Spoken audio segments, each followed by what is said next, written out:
The students, I think you know, are working on a business plan for the future. And the concept is sort of post-COVID, getting the business back together. We're at the stage now where they've got the concept and the location, but we're at the point now we're dealing with permits, fees, city hall red tape. And I know you've been through this a couple of times with your enterprises. What's your experience been like going through this red tape and paperwork and permits and inspections? There- this is an important topic because there's a lot of hurdles to work through when you are trying to accomplish your dream, right? And I think the first thing I might say is the attitude in which you approach it. Like, there's always hurdles, and when if you start a project to start your own business, you kind of have to be really determined. So there's that. So just a mindset of when you're going into this, realize that there's lots of hurdles, and there's going to be one more hurdle after you just cleared the last 5. So if you just really realize that. So dealing with municipal authorities is kind of like that, because you're dealing with personalities and regulation and interpretation of regulation, and not everybody interprets it the same way. So the guy or girl who shows up to tell you what she thinks the law, or whether it's food safety or whether it's fire inspection, means, you kind of have to agree with them. Like, yeah, okay, yeah, you're the only person I've ever heard of who interprets it this way, but I like your style and I'll just do what you say, because you don't get anywhere fighting the system. You really need to, if you have you have to comply one way or the other, and to do it in an agreeable way and the best you can is a good place to start. Yes. So that's your cost of building permit. So you would submit a projection of your budget for the startup costs, including fit up. Particularly fit up is what they're interested in, not your cost of equipment. They don't really need a quote, but you have a good idea what it's going to cost you, and you submit that to the city, and that $10.50 per $1,000 is your cost of the building permit. And it is my experience that working with the authorities is really a good idea. Like, one time, the window my contractor had to do some demolition was before I got the permit settled with the town. This is in Almonte. And yeah, the building inspector kind of took it personally. Like, he was really funny. Oh, I complied, of course, but you need, even to demolish something, a permit to demolish. Typically in your building permit, it could be included in that, but if you're just going to do the one part first, which you could do yourself, you still need to write the permit and have the town or city notified beforehand. So that's one of those costs and planning initiatives. So don't make the mistake that I made and have the building inspector come and have a chat with you. And so when you talk about fit up versus equipment, so you're talking about, physical changes to the building, adding Yes. things or moving things, adding doors, windows, things like that, rather than installing kitchen equipment. Yes. Yeah. So it's your cost of the contractor's work, or physical changes, plumbing, electrical, drywall, doors, paint, those costs. Okay. And then so without, every example, every situation is different, but do people generally, in your experience, underestimate the cost of doing that? Like, do people think it's several hundreds or several tens of thousands of dollars? In reality, it's more than that, or in general, are we as operators pretty good at estimating the actual cost? That's a leading question, David. Yes, there is often an underestimation.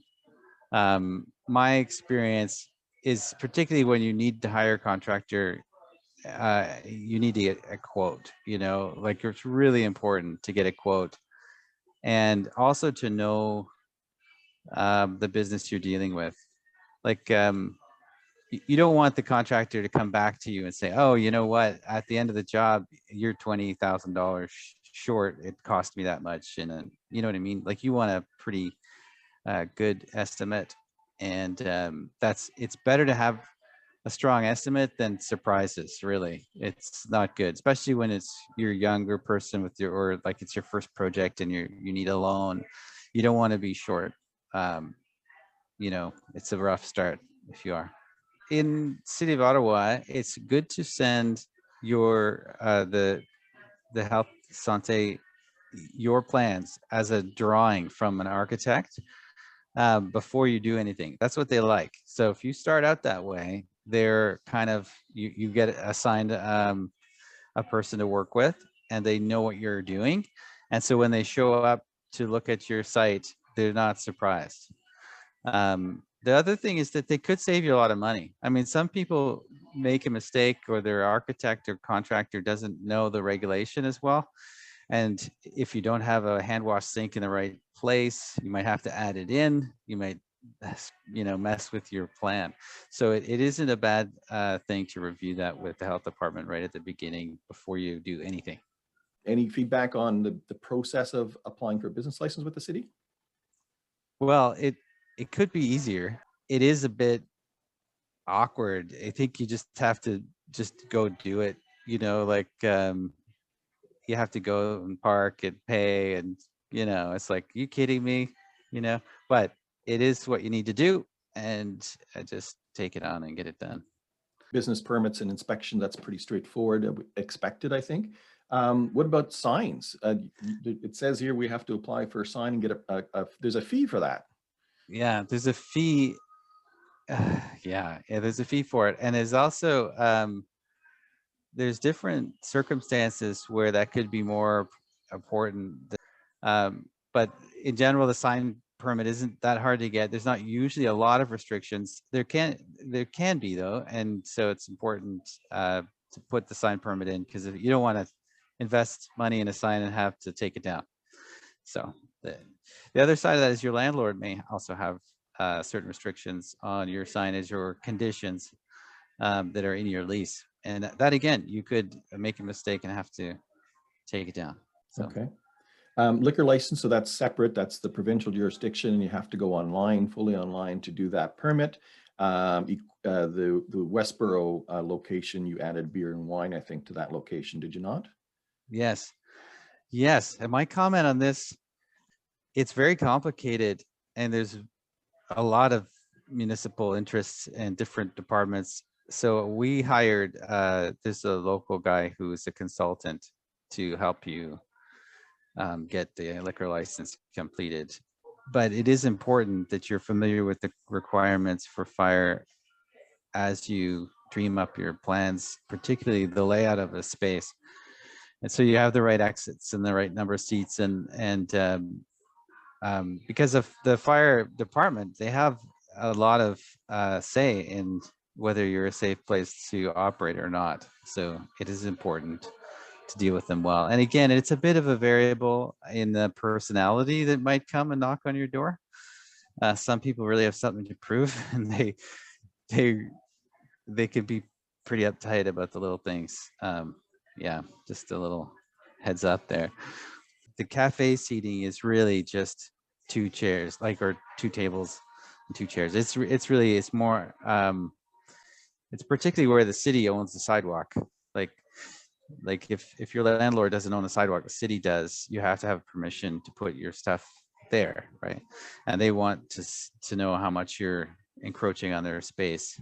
So you actually have to provide a little drawing and go to the city and apply and talk to somebody.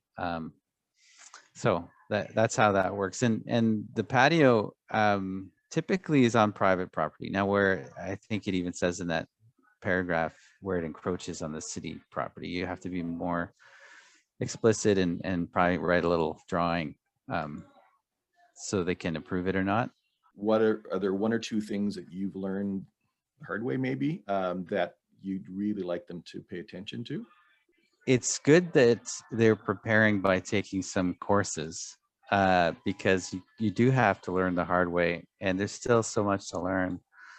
My advice to a student or a young person starting out would be to go and learn from the best, right? Find some people you really respect in their business and go work for them. um, you know, there's so much to learn that isn't theoretical. It's very practical, and some of it is attitude versus knowledge, right? And so if you find people that have a really good business attitude that you respect, you're going to learn how to treat people, how to treat staff, how to manage, and then you can learn a lot. So I would say that that's probably a path that I would give advice to anybody. It's actually old advice. It's not mine. It's like, if you really want to learn something, go work and learn. Even if you're not paid what you want to get paid, if you're learning something you'd never learn without that experience, it's valuable. So that's a reason to take a job, right? Is to learn. So that's old advice, but it is good advice. The hurdles are really the first couple of years of business. I think, and most people in food service would agree with that. It's, you know, you need a strong enough plan and a strong enough knowledge and confidence in what you're doing, and that you have a good plan, that you can actually get through the first couple of years. So that's going to be the hardest part.